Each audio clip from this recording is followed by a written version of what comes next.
নমস্কাৰ এক্সিয়া IAS একাডেমীলৈ স্বাগতম জনাইছো আজি আমি আলোচনা কৰিব গৈছো এটা ইম্পৰ্টেন্ট নিউজ সেইটো হৈছে আমাৰ ইণ্ডিয়াৰ প্ৰথম ৰিভাৰাইন লাইট হাউচ বনাব গৈ আছে আমাৰ ব্ৰহ্মপুত্ৰ ৰিভাৰত এতিয়া ব্ৰহ্মপুত্ৰ ৰিভাৰৰ লগত চাৰিটা স্পট সিলেক্ট কৰা হৈছে বা লোকেশন সিলেক্ট কৰা হৈছে সেইকেইটা হৈছে পাণ্ডু বগীবিল সিলঘাট বিশ্বনাথ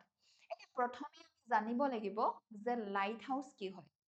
লাইট হাউচৰ কথা যেহেতু কৈছো লাইট হাউচ হৈছে এটা ওখ টাৱাৰ য'ত নেকি ব্ৰাইট লাইট থাকে ওপৰত bright light at the top আৰু ইয়াক ক'ত বনোৱা হয় কোষ্টৰ ওচৰত ৰিভাৰৰ ওচৰত আৰু লগতে আইলেণ্ডৰ তো বনোৱা হয় গতিকে এতিয়া ক'ত বনাব আমাৰ ব্ৰহ্মপুত্ৰ ৰিভাৰৰ ওচৰত বনাব লাইট হাউচ আৰু ই আমাৰ দেশৰ ভিতৰতে প্ৰথম তাতে চাৰিটা জেগা সিলেক্ট কৰা হৈছে এতিয়া লাইট হাউচৰ মেইন পাৰপজটো কি হয় নেভিগেশ্যনটো সেফৰ কাৰণে লগতে ইয়াতে কি হ'ব ওয়াৰ্নিং অফ ডেঞ্জাৰ কিবা যদি ডেঞ্জাৰ থাকে হেতু ওয়াৰ্নিং প্ৰদান কৰে লাইট হাউচৰ দ্বাৰা আমি ডাইৰেকশনটো দেখি পাওঁ যেতিয়া বহুত দূৰত লাইট এটা আমি উখকে দেখা পাওঁ ঠিক তেনেদৰে ইয়াৰ পাৰপজ গাইড শিপছ আৰু বোট সেফলি ইয়াৰ পাৰপজটো হেতু কৈছে যে যি শিপছ হ'ব বা বোটছ হ'ব এইবিলাক যাতে সেফলি নেভিগেট কৰে হেতুৱে মেইন পাৰপজ হয় আৰু এতিয়া বনাব along the banks of the Brahmaputra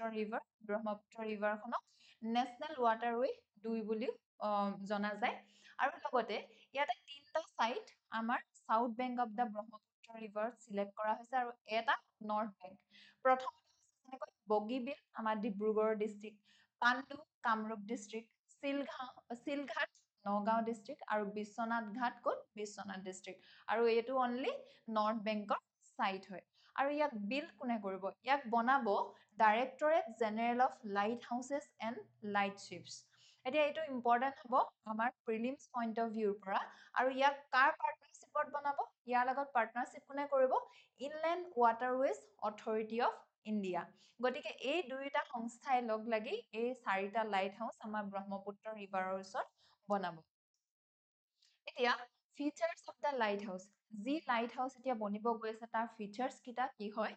প্ৰথমটো হৈছে যে ই 20 মিটাৰ ওখ হ'ব ঠিক তেনেদৰে 14 নটিকেল মাইলছ দূৰৰ পৰা ইয়াক দেখা যাব আৰু লগতে যিটো লাইট থাকিব 8 পৰা 10 নটিকেল মাইলছ দূৰৰ পৰা তাৰ লাইটৰ যিটো ব্ৰাইটনেছ হ'ব দেখা যাব যাতে বহুত দূৰৰ পৰা যদি কোনোবা শিপ হয় বা বোট হয় এইবিলাক যদি নেভিগেট কৰিছে বা চলি আছে তেওঁলোকে জানে যাতে লোকেশনটো গম পাই থাকে এতিয়া ইম্পৰ্টেন্স অফ আৰু এটা কথা যে গভৰ্নমেন্টে অকল লাইট হাউচ বনাই থাকো হেতুৱে নহয় ইয়াৰ লগত ইয়াৰ মেইন পাৰপজ লাইট হাউচ বনোৱা দুটা পাৰপজ আছে এটা নেভিগেশ্যনৰ কাৰণে আৰু দুই নম্বৰ হৈছে টুৰিষ্ট এট্ৰেকশ্যনৰ কাৰণে তাৰ লগতে মিউজিয়াম এমপি থিয়েটাৰ কেফেটেৰিয়া আৰু চিলড্ৰেনৰ খেলা ধূলা জেগা শ্বপছ এই সকলোবিলাক বস্তু টুৰিষ্ট এট্ৰেকশ্যনৰ কাৰণে বনোৱা যাব লগতে এতিয়া নেশনেল ৱাটাৰৱে 2 যদি আমি ইম্পৰ্টেন্সটো চাবলৈ যাওঁ তেন্তে আমি দেখিম যে ইনলেণ্ড ৱাটাৰৱে অথৰিটি অফ ইণ্ডিয়াৰ যি 2024-25 ৰিপৰ্ট আছিল তাত দেখা গৈছে যে 53% চাৰ্জ হৈছে বাঢ়ি গৈছে কাৰ্গো মুভমেন্ট আমাৰ নেশনেল ৱাটাৰৱে 2 ব্ৰহ্মপুত্ৰ ৰিভাৰৰ ওপৰত ঠিক তেনেদৰে এতিয়া ইন্টিগ্ৰেল পাৰ্ট হয় ব্ৰহ্মপুত্ৰ ৰিভাৰখন কিহৰ সাপ্লাই চেইন সাৰ্ভ কৰে আমাৰ অসম যে টি ইন্ডাষ্ট্ৰি কোল ফাৰ্টিলাইজাৰ ইন্ডাষ্ট্ৰি ইয়াৰ এটা ইন্টিগ্ৰেল পাৰ্ট হয় ইয়াৰ দ্বাৰা তাৰমানে আমাৰ চাহপাতৰ হওক বা কোল ফাৰ্টিলাইজাৰ এই বস্তুবিলাক আমাৰ অনা নিয়া কৰা দেখা যায় এতিয়া পেছেঞ্জাৰ টুৰিজম ট্ৰাফিক হেণ্ডেল যিহেতু আমাৰ পুৰা মুকুৰা ঠাই হয় নৰ্থ ইষ্ট আৰু ইমান বেছি ৰিভাৰ আছে তাত যদি ভালকৈ আমি ট্ৰাফিক বা পেছেঞ্জাৰ্ছ তাত যদি বহুত বেছি যায় তেতিয়া এইটো এটা বেনিফিচিয়েল হয় আমাৰ ইকনমিৰ কাৰণে তাৰ পাছত নিউ লাইট হাউচ যিটো নতুন লাইট হাউচ যিবোৰ বনাব তাৰ অবজেক্টিভ কি হয় এটা 24/7 সেফ নেভিগেশ্যন 24/7 কি কৰা হ'ব মনিটৰ কৰা হ'ব যে নেভিগেশ্যনটো কেনেকুৱা হৈছে সেফলি হৈছে নে নাই ওয়েদাৰ অবজাৰভেশ্যন সেন্সৰক একমোডেট কৰা হ'ব যিহেতু আমাৰ ইয়াত ওয়েদাৰটো কেতিয়াবা ভালে থাকে কেতিয়াবা খুব বিজুলী ঢেৰেকণি এনেকুৱা ধৰণৰ হৈ যায় সেই তেনেকুৱা সময়ত যাতে কোনো বোট বা শিপ যেতিয়া যায় তেওঁলোকে একো প্ৰবলেমত নফছে তাৰ কাৰণে ওয়েদাৰ ফৰকাষ্টটো গুৰুত্ব দিয়া যাব প্ৰভাইড নেভিগেশ্যনেল ইনফ্ৰাষ্ট্ৰাকচাৰ এতিয়া ৱাটাৰ ট্ৰান্সপোৰ্টেশ্যন বেনিফিটছটো কি প্ৰথম কথাটো হৈছে কষ্ট অফ ট্ৰান্সপৰ্টেশ্যনটো সদায় কম হয় ৰেলৱেতকৈ বা হাইৱেজত যদি আমাৰ যিটো ৰোডৰ যিটো ট্ৰান্সপৰ্টেশ্যন হ'ব তেওঁলোকতকৈ বহুত কম হয় ঠিক তেনেদৰে কাৰ্বন এমিশ্যন আমি যিহেতু এতিয়া এনভাইৰনমেণ্টক ৰক্ষা কৰিবৰ কাৰণে বা গ্ল'বেল ৱাৰ্মিং কমাবৰ কাৰণে আমি জিৰ' কাৰ্বন নিউট্ৰেল হ'ব গৈ আছোঁ গতিকে এইবিলাক এইম এচিভ কৰিবৰ কাৰণে এতিয়া ৱাটাৰৱেজ ট্ৰান্সপৰ্টেশ্যনটো বহুত প্ৰয়োজন হয় ঠিক তেনেদৰে free highways for passengers and time sensitive goods এতিয়া হাইৱেত যিহেতু বহুতো গাড়ী চলে বা পেচেঞ্জাৰ্ছসকলে বিশেষকৈ অহা যোৱা কৰে তেনেকুৱা এটা সময়ত যদি আমাৰ বয় বস্তুবিলাক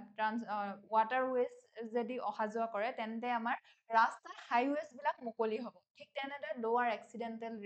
এক্সিডেণ্টৰ ৰিস্ক এটাও কম থাকে মোৰ resilient supply chain for north east কিয়নো নৰ্থ ইষ্টৰ আমাৰ জেগাডোখৰ প্লেন এৰিয়া নহয় ইয়াত ৰোড কানেক্টিভিটি কৰাটো অকণমান প্ৰব্লেম হয় বা ৰেলৰ ষ্টেচন বনোৱা ৰেলৰ নেটৱৰ্ক বনাতো প্ৰব্লেম হয় কিন্তু ইয়াতে বহুত বেছি ৰিভাৰ আছে গতিকে ইয়াত যদি আমি নেশ্যনেল ৱাটাৰৱেজ ট্ৰান্সপৰ্টেশ্যনবোৰ খুব আমি ভাল কৰি লওঁ তেন্তে ই এটা বেনিফিটছ হিচাপে হ'ব পাৰে ছাপ্লাই চেইনত আমাক ভালকৈ চলিব পাৰে নৰ্থ ইষ্ট এৰিয়াটোত আজিলৈ আমাৰ যি লাইট হাউচ ৰিলেটেড ইমানেই ইনফৰমেশ্যন আছে এনেকুৱা ধৰণৰ ইনফৰমেটিভ ভিডিঅ' চাই থাকিবৰ কাৰণে আমাৰ চেনেলটো ফ'ল' কৰিব শ্বেয়াৰ কৰিব আৰু ছাবস্ক্ৰাইব কৰিব ধন্যবাদ